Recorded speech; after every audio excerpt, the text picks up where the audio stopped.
Quatrième partie. La mort du père, 27e section.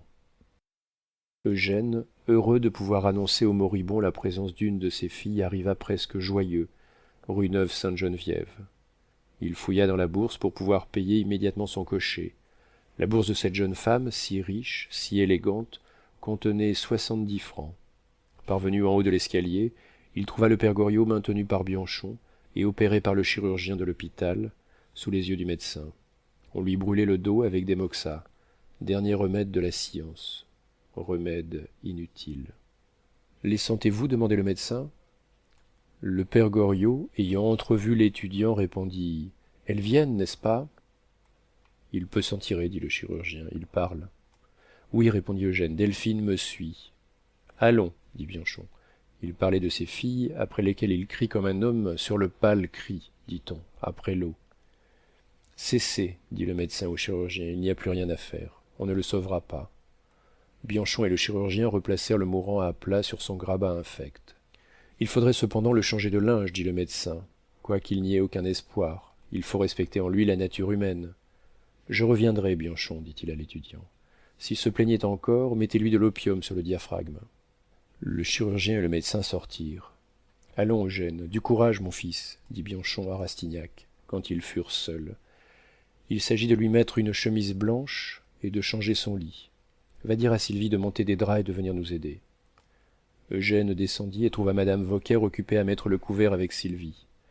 Au premier mot que lui dit Rastignac, la veuve vint à lui en prenant l'érègrement doucereux d'une marchande soupçonneuse qui ne voudrait ni perdre son argent ni fâcher le consommateur. Mon cher monsieur Eugène, répondit-elle, vous savez tout comme moi que le père Goriot n'a plus le sou. Donner des draps à un homme en train de tortiller de l'œil, c'est les perdre, d'autant qu'il faudra bien en sacrifier un pour le linceul. Ainsi vous me devez déjà 144 francs. Mettez 40 francs de draps et quelques autres petites choses. La chandelle que Sylvie vous donnera, tout cela fait au moins 200 francs. Qu'une pauvre veuve comme moi n'est pas en état de perdre. Dame, soyez juste, monsieur Eugène. J'ai bien assez perdu depuis 5 jours que le guignon s'est logé chez moi. J'aurais donné 10 écus pour que ce bonhomme-là fût parti ces jours-ci, comme vous le disiez. Ça frappe mes pensionnaires. Pour un rien, je le ferais porter à l'hôpital. Enfin, mettez-vous à ma place. Mon établissement avant tout, c'est ma vie à moi. Eugène remonta rapidement chez le père Goriot. Bianchon, l'argent de la montre, il est là sur la table. Il en reste 360 et quelques francs. J'ai payé sur ce qu'on m'a donné tout ce que nous devions. La reconnaissance du mont-de-piété est sous l'argent. Tenez, madame, dit Rastignac après avoir dégringolé l'escalier avec horreur. Soldez nos comptes. Monsieur Goriot n'a pas longtemps à rester chez vous. Et moi... Oui, il en sortira les pieds en avant, pauvre bonhomme, dit-elle en comptant 200 francs, d'un air moitié gai, moitié mélancolique. Finissons, dit Rastignac. Sylvie, donnez les draps et allez aider ces messieurs là-haut. Vous n'oublierez pas Sylvie, dit madame Vauquer à l'oreille d'Eugène. Voilà 2 nuits qu'elle veille. Dès qu'Eugène eut le dos tourné, la vieille courut à sa cuisinière. Prends les draps retournés, numéro 7. Pardieu, c'est toujours assez bon pour un mort, lui dit-elle à l'oreille. Eugène, qui avait déjà monté quelques marches de l'escalier, n'entendit pas les paroles de la vieille hôtesse. Allons, lui dit Bianchon, passons-lui sa chemise, tiens-le droit.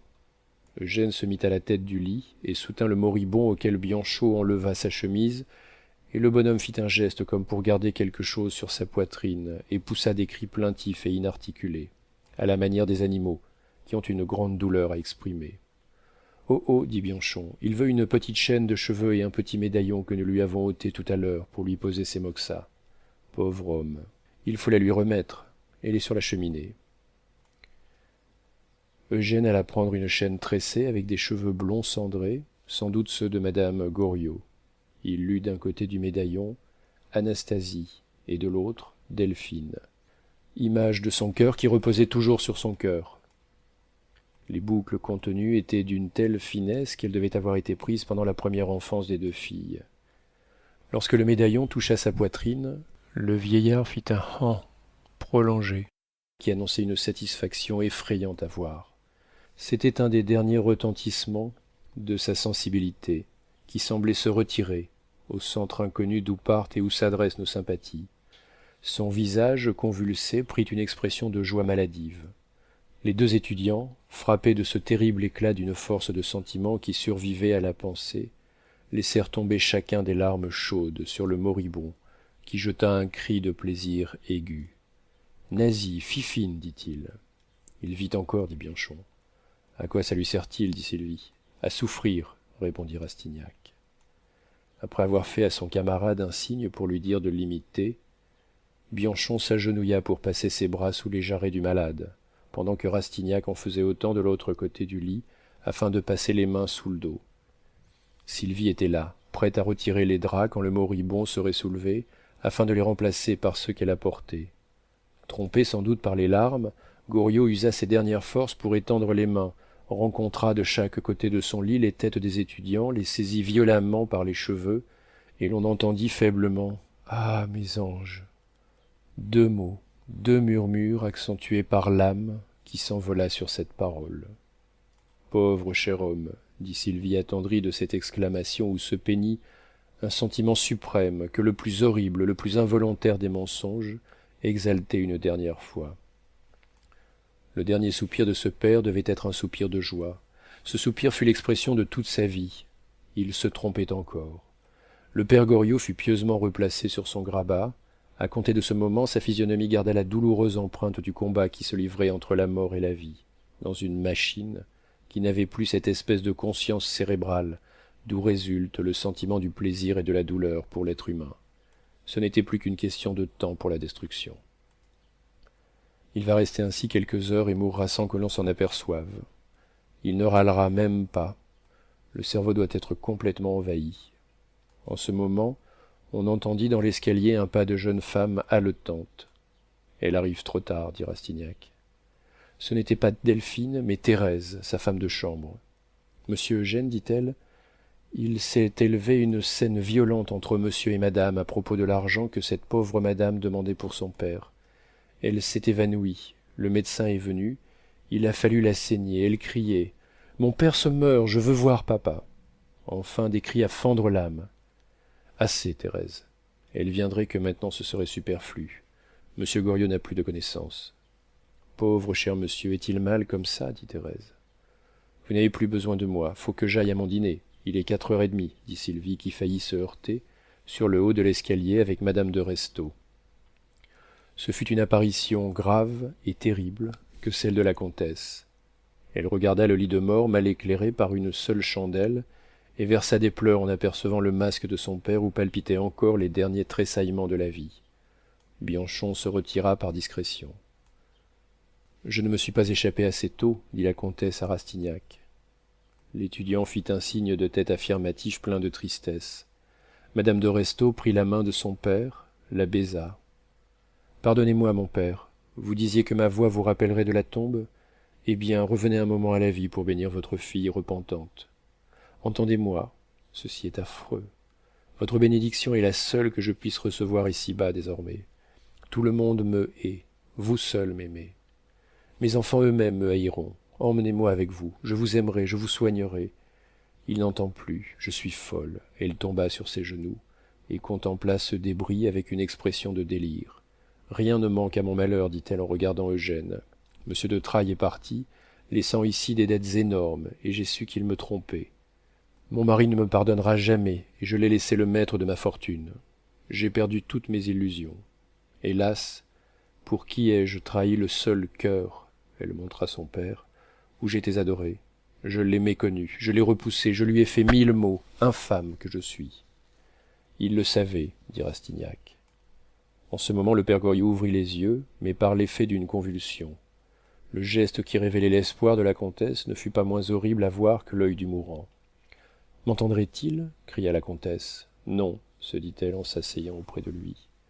Madame de Restaud ayant manifesté le désir de garder son père, Eugène descendit pour prendre un peu de nourriture. Les pensionnaires étaient déjà réunis. « Eh bien, lui dit le peintre, il paraît que nous allons avoir un petit mortorama là-haut ?»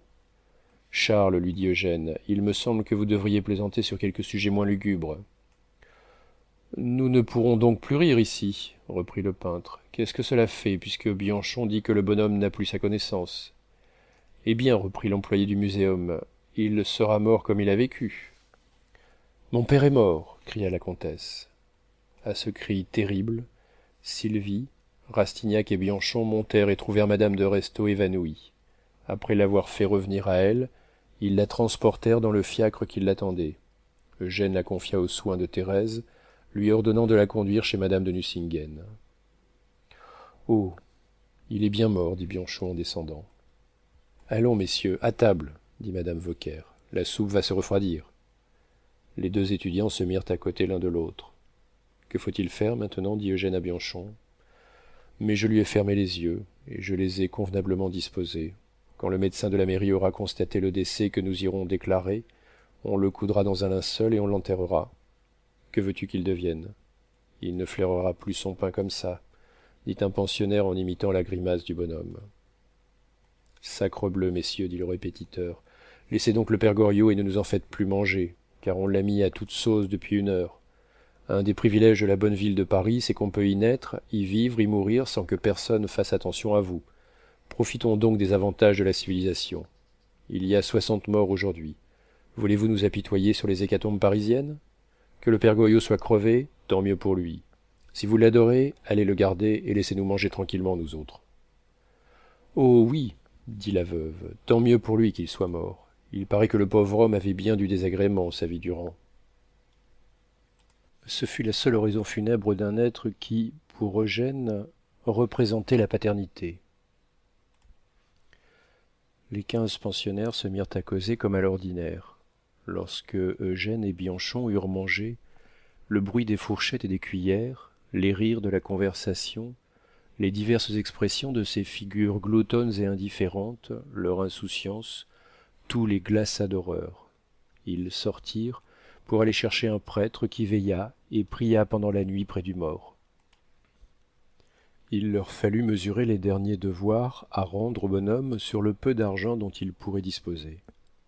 Vers 9 heures du soir, le corps fut placé sur un fond sanglé entre 2 chandelles dans cette chambre nue, et un prêtre vint s'asseoir auprès de lui.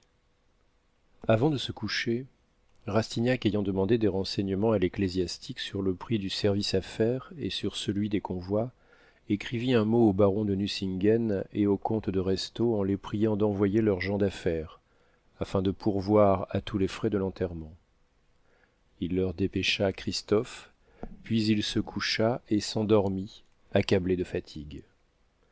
Le lendemain matin, Bianchon et Rastignac furent obligés d'aller déclarer eux-mêmes le décès, qui vers midi fut constaté.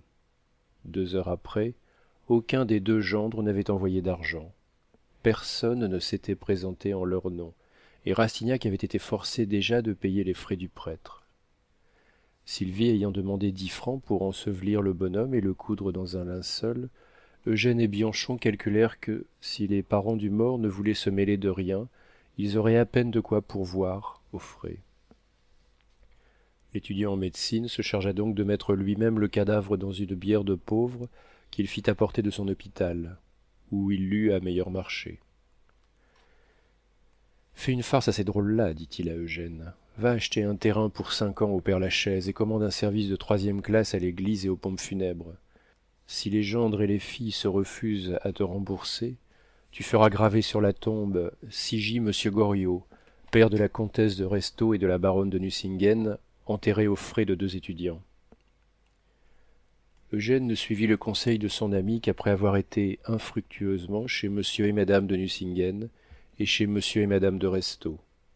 Il n'alla pas plus loin que la porte, chacun des concierges avait des ordres sévères.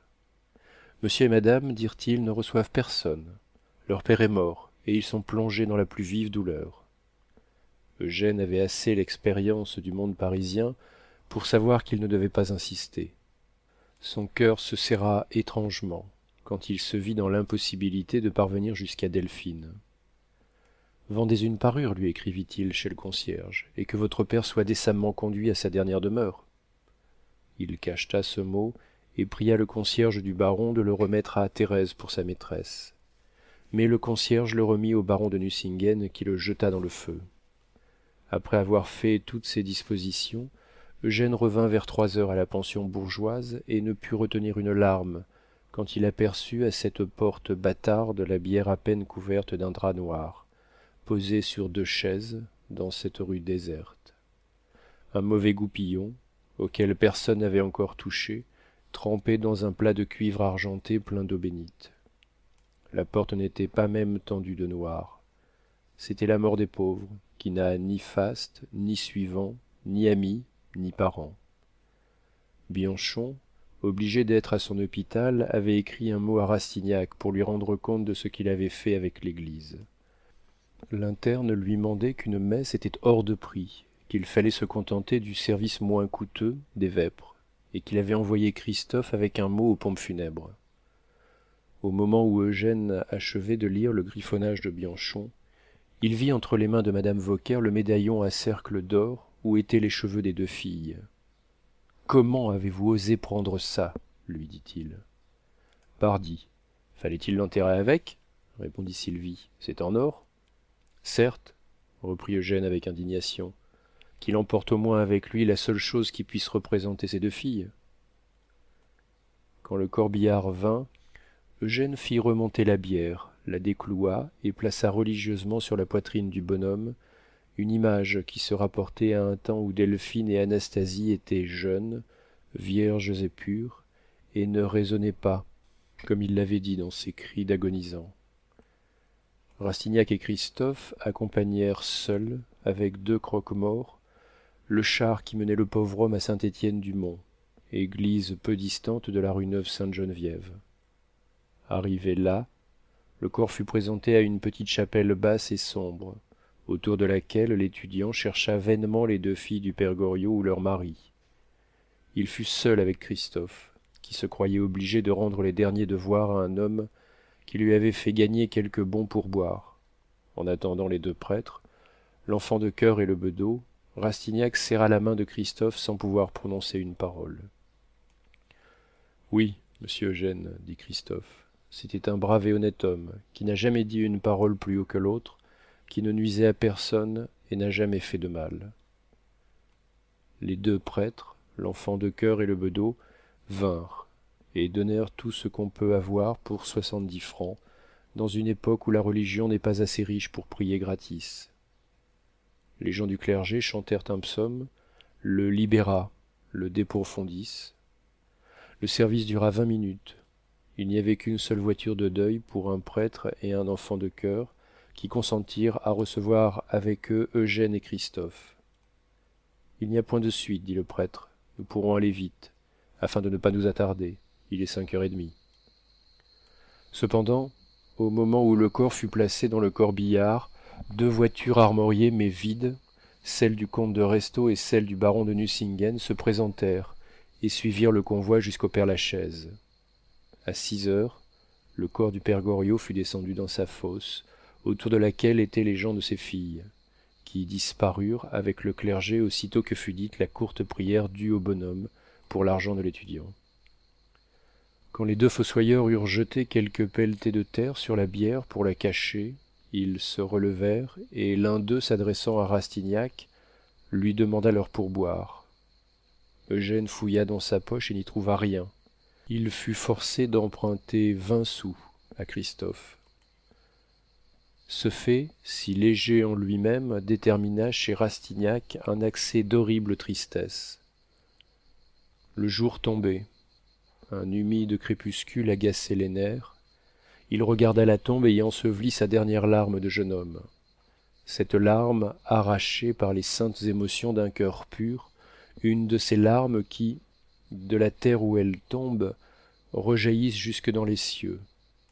Il se croisa les bras, contempla les nuages, et, le voyant ainsi, Christophe le quitta. Rastignac, resté seul, fit quelques pas vers le haut du cimetière et vit Paris tortueusement couché le long des deux rives de la Seine où commençaient à briller les lumières. Ses yeux s'attachèrent presque avidement entre la colonne de la place Vendôme et le dôme des Invalides, là où vivait ce beau monde dans lequel il avait voulu pénétrer. Il lança sur cette ruche bourdonnante un regard qui semblait par avance en pomper le miel, et dit ces mots grandioses. « À nous deux maintenant. » Et pour premier acte du défi qu'il portait à la société, Rastignac alla dîner chez madame de Nucingen. Sachet, septembre 1834.